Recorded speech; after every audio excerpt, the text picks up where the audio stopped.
Alright, so in this video, we want to talk about rational exponents.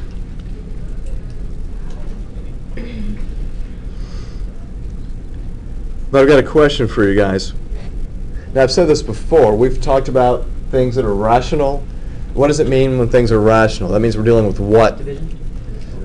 Division, ratio, but more importantly, fractions. So this means we're dealing with exponents that are fractions. So we need to talk about what these guys look like and what kind of forms we see. Hey man, die on your own time. No. Can you close the door? Yes, Oh, we'll come back though first. This video was filmed in front of a live studio audience. Hey, Mama. would you mind closing the door, please? Yeah, because we don't want to hear the barking if necessary. Thank you. Yeah, all right, there we go. Thank you. All right, so when we see something like this, a to the 1 over n power, this really means the nth root of a. We're talking about the nth root of a. So the denominator in your exponent will become the index of your radical. Know this. This is what it is. Just trust me. Just write it down. It'll be all right. So this is one of the main guys that we have. And then the other guy is very similar to this. When you see something that's of this form, a to the m over n, it's still going to be the nth root. But when you've got a number in the numerator other than 1, you're going to write it like this. The nth root of a to the m. You may also write this as the nth root of a, but then this whole guy raised to the m power.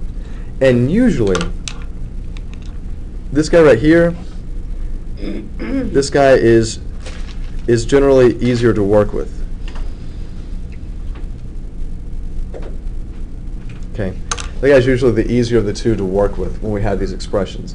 Now I know you guys are probably going, Mr. Craig, wait, what do you mean? What do you mean? Well, let me give you an example. Let's make it nice and easy. Come on now. Are you?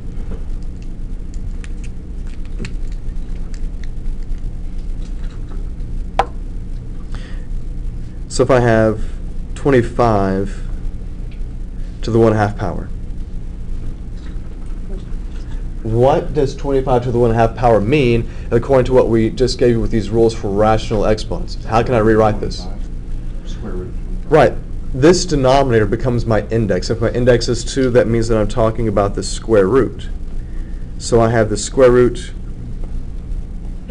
of 25, which, I mean, we know is just 5. Do you all agree?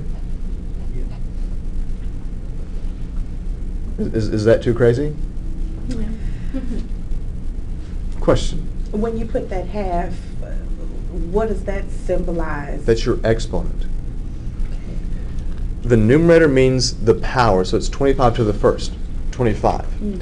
The denominator indicates the index of your radical. So if I were to say this, let me give you another example. If I say 729 to the 1/3 power, understand what this does not say.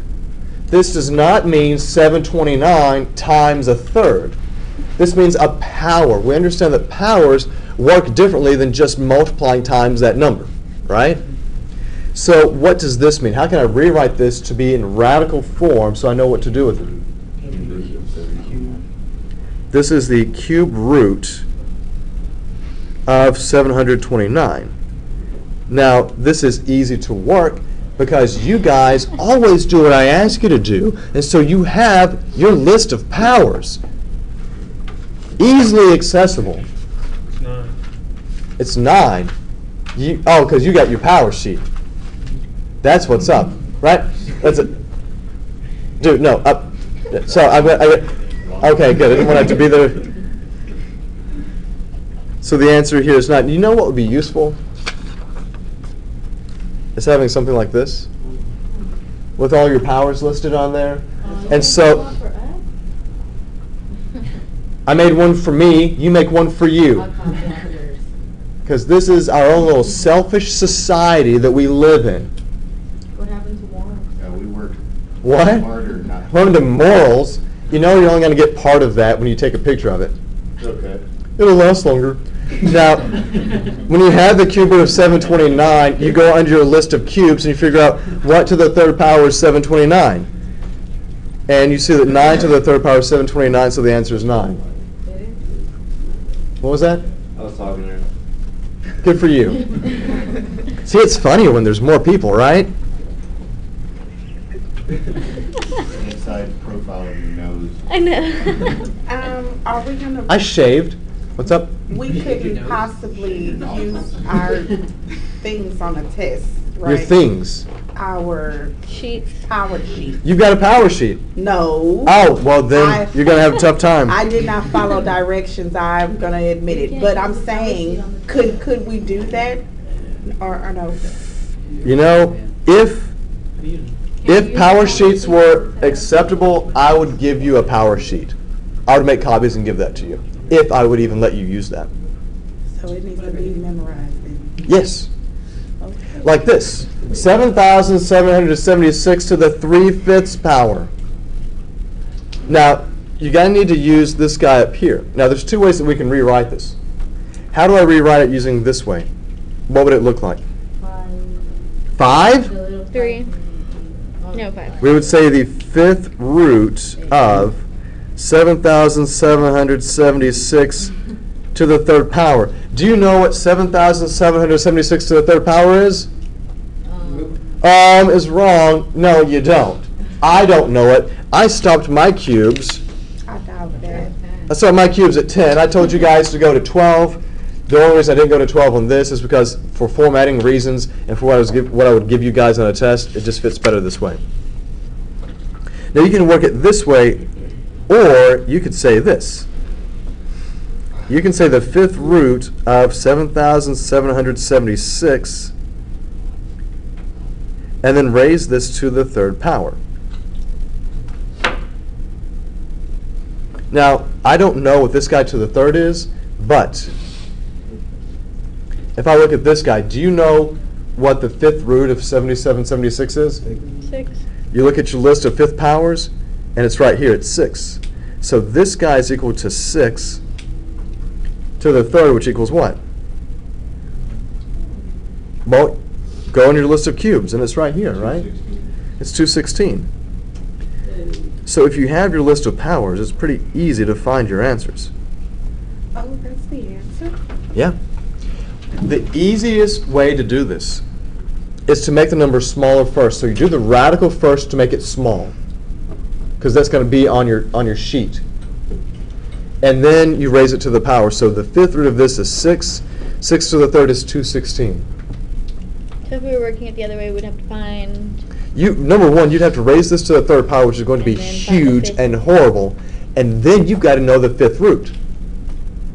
Number one, you're not going to know this to the third power. Number two, even if you did, you're not going to know the 5th root unless you're using a calculator. So why not make it easy and stick to numbers that are on your power sheets? Okay. Oh, well, that makes total sense. I'm so glad you did that, Mr. Craig. I get you.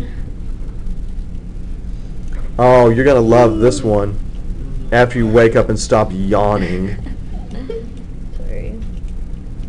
See, I can't make fun of people falling asleep when I'm recording this by myself. Gotcha. I know you're tired. We're all tired. I'm tired. 2,401 to the negative 1/4 power. The fourth root? It will be a 4th root somewhere, but you've got to remember, just like number 2 on your test, we've got negative exponents. I first need to rewrite this using a positive exponent. So how do I do that? Put the fire, you put that thing. Wait, when you flip the fraction, I'm not going to flip this guy. I'm going to use this negative of the exponent to make this 1 over 2,401 to the 1/4 power. Then The negative exponent will give you the reciprocal of the base that you're working with. My base is 2,401, so when I do the reciprocal of that, it's 1 over 2,401. And then your exponent changes signs here. This is 0308 material. This is not 0310. Some of you don't believe me, and your eyes get really wide, like you can't believe what I just did. Por ejemplo, if I were to say x to the negative fifth, how did I rewrite this back in the day? You would say 1 over x to the fifth. This is no different. It's the same thing. So if you're having problems working with exponents, you need to go back and pick it up in chapter 5. Now that I've got this is 1 over what? How do I rewrite 2,401 to the fourth, 1/4? It's the fourth root of 2,401, which means that's 1 over. Now you've got your list of powers.